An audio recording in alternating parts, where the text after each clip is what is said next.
नमस्कार दोस्तों। देखिए, हमारे इंडिया जीके के 1000 प्रश्नों की जो सीरीज चल रही है उस सीरीज का ये अपने तीसरा वीडियो है। इस वीडियो में भी हम 25 महत्वपूर्ण प्रश्न जो पिछले एग्जामों में पूछे गए हैं उनको देखेंगे, तो आप वीडियो अंत तक ज़रूर देखें।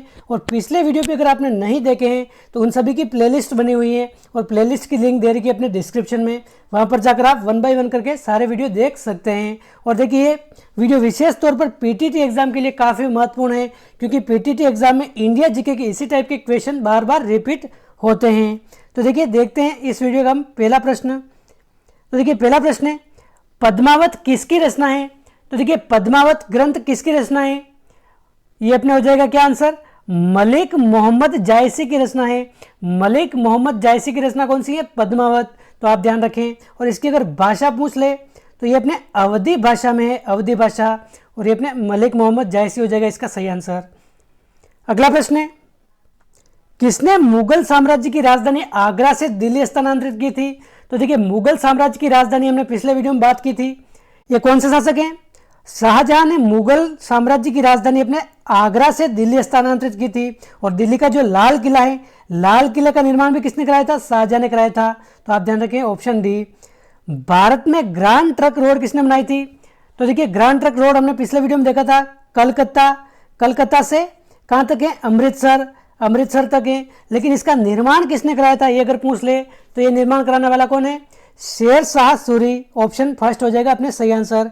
जीटी रोड यानी कि ग्रैंड ट्रक रोड का निर्माण शेर शाह सूरी ने करवाया था। अगला प्रश्न है, वर्ष 1498 ईस्वी में वास्को डिगामा भारत में कहाँ पर उतरा था? तो देखिए, 1498 में वास्को डिगामा भारत में कहाँ पर उतरा था? कालीकट बंदरगाह जो अपने कहाँ है? केरल में है, यहाँ पर उतरा था। और देखिए, वास्को डिगामा पिछले वीडियो में बात की थी, पुर्तगाल का निवासी था, पुर्तगाल। तो आप ध्यान रखें, कालीकट केरल में उतरा था। 1498 में अपने भारत की खोज की थी इसने, समुद्री मार्ग की खोज की थी भारत के। तो आप ध्यान रखें। अगला प्रश्न है, भारत में प्रथम रेलवे लाइन किस ब्रिटिश गवर्नर जनरल के समय बिछाई गई थी? काफ़ी महत्वपूर्ण प्रश्न है। तो देखिए, भारत में प्रथम रेलवे लाइन ये अपने लॉर्ड डलहौजी के समय बिछाई गई थी। Lord Dalhousie, option first.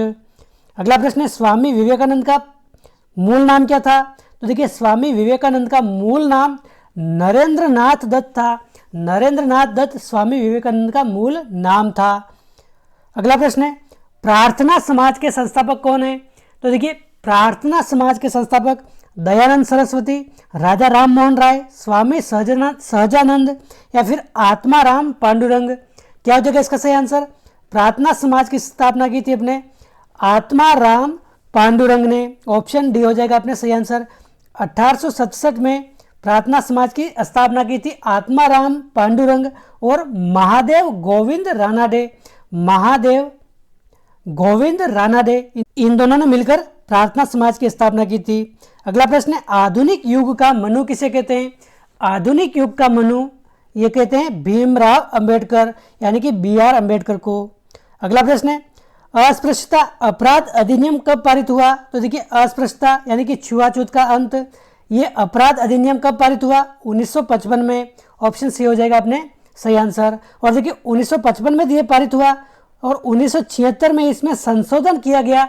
संशोधन करके सिविल अधिकार संरक्षण अधिनियम इसका नाम कर दिया गया। तो अपने 1955 इसका हो जाएगा सही आंसर। अगला प्रश्न है, वर्ष 1857 के विद्रोह के समय भारत का गवर्नर जनरल कौन था? तो देखिए, 1857 की जो क्रांति हुई थी उस समय भारत का गवर्नर जनरल अगर पूछ ले तो लॉर्ड कैनिंग था। लॉर्ड कैनिंग, ये भी बार बार पूछा जाता है। ऑप्शन सी।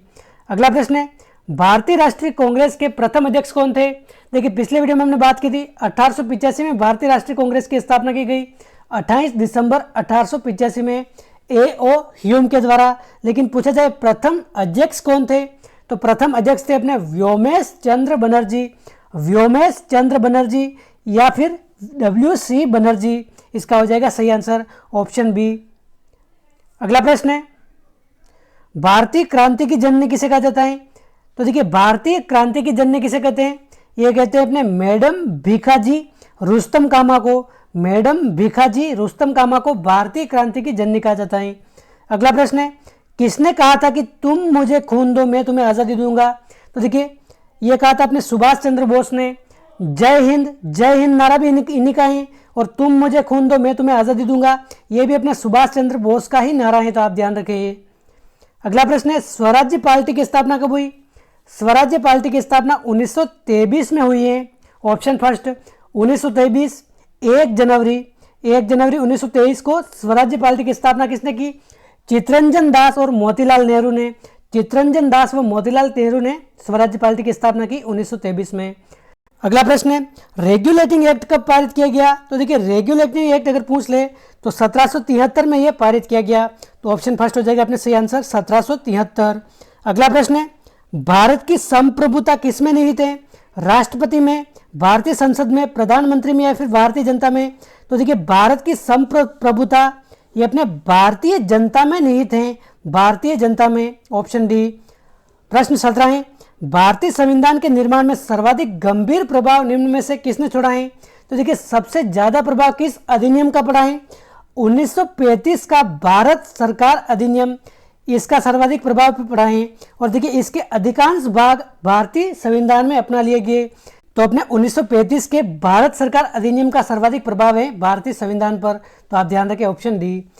प्रश्न 18 है, भारत में राष्ट्रपति चुना जाता है? तो देखिए, राष्ट्रपति कैसे चुना जाता है?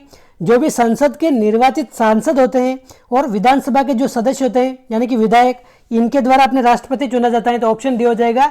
निर्वाचित सांसदों और विधानसभा सदस्यों द्वारा राष्ट्रपति का चुनाव किया जाता है। अगला प्रश्न है, लोकसभा में सदस्यों की अधिकतम संख्या कितनी होती है? तो देखिए, लोकसभा के सदस्यों की अधिकतम संख्या कितनी होती है? 552 होती है। 552 ये तो होते हैं अधिकतम संख्या, लेकिन वर्तमान की अगर बात की जाए, लोकसभा में सांसदों की संख्या कितनी है? 545। तो आप ध्यान रखें, अधिकतम तो 552 और अभी वर्तमान में 545 है। अगला प्रश्न है, प्रश्न 20, भारत के प्रथम उप प्रधानमंत्री कौन थे? भारत के प्रथम उप प्रधानमंत्री ये थे अपने सरदार वल्लभ भाई पटेल। सरदार वल्लभ भाई पटेल, ऑप्शन डी। अगला प्रश्न है, सुल्तानपुर बर्ड अभ्यारण्य कहाँ स्थित है? सुल्तानपुर बर्ड अभ्यारण्य अपने गुड़गांव में है। गुड़गांव कहाँ है? अपने हरियाणा में। हरियाणा गुड़गांव में अपने सुल्तानपुर बर्ड अभ्यारण्य है। अगला प्रश्न है, नीली क्रांति ये किससे संबंधित है? तो देखिए, नीली क्रांति ये अपने मत्स्य उत्पादन से संबंधित है। मत्स्य उत्पादन, ऑप्शन सी हो जाएगा अपने सही आंसर। नीली क्रांति अपने मत्स्य उत्पादन। और देखिए, एक प्रश्न का आंसर आप कमेंट करके जरूर बताना, पीली क्रांति, पीली क्रांति ये अपने पिछले वीडियो में देख लिया था, पीली क्रांति का संबंध किसके उत्पादन से है? आप जरूर कमेंट करके बताएं पीली क्रांति का संबंध किससे है। अगला प्रश्न है, जवाहरलाल नेहरू बंदरगाह कहाँ है? तो देखिए, जवाहरलाल नेहरू बंदरगाह ये अपने मुंबई में है, तो ऑप्शन सी हो जाएगा अपने सही आंसर मुंबई। अगला प्रश्न है, भारत में पहली बार जनगणना कब हुई? भारत में प्रथम बार जनगणना कब हुई? 1872 में, ऑप्शन बी हो जाएगा अपने सही आंसर। और देखिए, लॉर्ड मेयो के समय भारत में प्रथम बार जनगणना हुई 1872 में, ऑप्शन बी। अगला प्रश्न है, गारो, खासी तथा जयंतिया जनजातियां किस राज्य में निवास करती हैं? तो देखिए, गारो, खासी तथा जयंतिया जनजातियां ये अपने मेघालय राज्य में निवास करती हैं। मेघालय की ये प्रमुख जनजातियां हैं, तो आप ध्यान रखें ऑप्शन डी हो जाएगा अपने सही आंसर। तो दोस्तों, ये थे इस वीडियो के 25 महत्वपूर्ण प्रश्न। आपको कितने क्वेश्चन इनमें से एकदम करेक्ट आ रहे थे, आप कमेंट करके जरूर बताएं। वीडियो अच्छा लगा है तो लाइक कीजिए, चैनल पर पहली बार आए तो सब्सक्राइब कीजिए और हमारे टेलीग्राम चैनल को भी आप जरूर ज्वाइन कर लीजिए। तो इस वीडियो में बस इतना ही, मिलते हैं अगले वीडियो में। जय हिंद, जय भारत।